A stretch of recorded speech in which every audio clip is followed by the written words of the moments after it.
जय हिंद साथियों, Awadhesh star education के यूट्यूब चैनल में आप सभी साथियों का मोस्ट वेलकम। प्यारे साथियों, आपने कभी कभी G4, G6, G7, G20 के बारे में सुना होगा और आपने यह भी सुना होगा कि हमारे देश के प्रधानमंत्री G20 की समिट में भाग लेने के लिए फॉरेन जा रहे हैं। आइए आज इस G4, G6, G7 और G20 के बारे में समझते हैं। G4 जो है वह 4 देशों का समूह है जिसमें इंडिया, जापान, ब्राज़ील और जर्मनी आते हैं। जर्मनी और जापान अति विकसित देश की श्रेणी में आते हैं और ब्राज़ील और इंडिया विकासशील देश की श्रेणी में। इसकी स्थापना सन 2005 ईस्वी में हुआ था। इसका उद्देश्य यह है कि इन्हें भी सुरक्षा परिषद में अस्थायी सदस्यता प्रदान की जाए। हम जानते हैं सुरक्षा परिषद में 5 अस्थायी मेंबर हैं जिसमें अमेरिका, ब्रिटेन, फ्रांस और रूस और चीन है। इनके पास वीटो पावर है, अर्थात सुरक्षा परिषद में दी गई किसी भी प्रस्ताव को वीटो पावर देकर कैंसिल कर सकते हैं। आइए G6 के बारे में समझते हैं। G6 की स्थापना सन 1975 ईस्वी में हुआ था। इसमें 6 अति विकसित देश आते हैं। इनके पास अपार इंडस्ट्रियल पावर है और इनकी इकोनॉमी जो है काफ़ी एडवांस है। इसमें America, Britain, France, Germany, Italy और जापान है। इनको देखकर यही लगता है कि ब्रिटेन, फ्रांस, जर्मनी और इटली का इस G6 देशों के समूह में एक प्रकार से दबदबा है। तो G6 जिनकी स्थापना सन 1975 ईस्वी में हुआ, बाद में इसमें कनाडा को भी शामिल कर लिया गया। अगर कनाडा को शामिल कर लें तो G6 जो है G7 बन जाएगा। तो कालांतर में इसमें रूस को भी शामिल कर लिया गया। यह G7 G8 का रूप धारण कर लिया। सन 2014 में रूस ने यूक्रेन का एक राज्य क्रीमिया पर आक्रमण करके क्रीमिया को वापस अपने देश में मिला लिया। तो इससे यूरोपीय कंट्रीज ब्रिटेन, फ्रांस, जर्मनी और इटली रूस से नाराज़ हो गए। तो अमेरिका और कनाडा जो कहीं न कहीं इन यूरोपीय कंट्री की विचारधारा से प्रेरित रहते हैं, इन सभी ने मिलकर रूस को बाहर निकलवा दिया। तो इस प्रकार G8 जो है G7 का रूप धारण कर लिया, जिसमें अब रूस शामिल नहीं है। तो कहीं न कहीं यूरोपीय कंट्रीज आरोप लगाते रहते हैं रूस के ऊपर कि रूस जो देश है हमारे देश में साइबर अटैक करता है और जासूसी करवाता रहता है।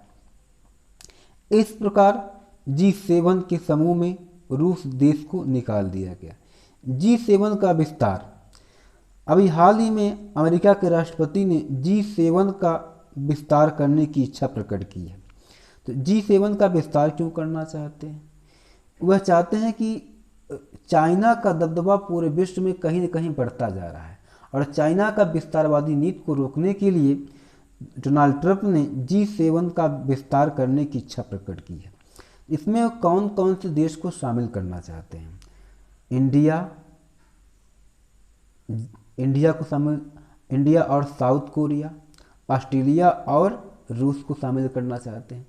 लेकिन ये यूरोपीय कंट्रीज ब्रिटेन, फ्रांस, जर्मनी और इटली हैं, वे रूस को शामिल नहीं करना चाहते क्योंकि वह रूस से नाराज़ रहते हैं और उन पर आरोप लगाते रहते हैं कि रूस ने 2014 में यूक्रेन पर आक्रमण करके क्रीमिया को अपने देश में मिला लिया। क्रीमिया जो था यूरोपीय संघ का एक राज्य था। इस प्रकार G7 में जब 4 देश मिला लेंगे G11 बन जाएगा, लेकिन यूरोपीय कंट्रीज के दबाव के कारण शायद रूस शामिल न होने पाए। इस प्रकार इंडिया, साउथ कोरिया और ऑस्ट्रेलिया ही शामिल हो पाएगा। इसका उद्देश्य क्या है? चीन की विस्तारवादी नीति को रोकना।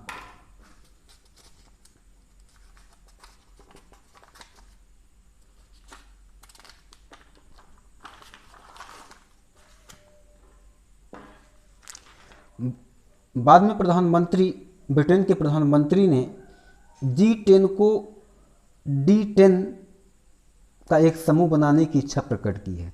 D10 क्या है? डेमोक्रेटिक 10 या 10 देशों का एक समूह, जिसका उद्देश्य क्या है? चीन की विस्तारवाद नीतियों और अगर विशेष रूप से कहें कि चीन का जो 5G कंपनी हुआई कंपनी है उसको रोकना। ये G10 जो है वह डेमोक्रेटिक 10 देशों का एक समूह है। आइए G20 के बारे में समझते हैं।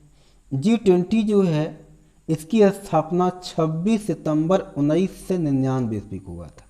इसका उद्देश्य है वैश्विक अर्थव्यवस्था के प्रणाली बद्ध महत्वपूर्ण औद्योगिक और विकासशील अर्थव्यवस्था को एक साथ लाने के लिए महत्वपूर्ण मुद्दों पर चर्चा करना।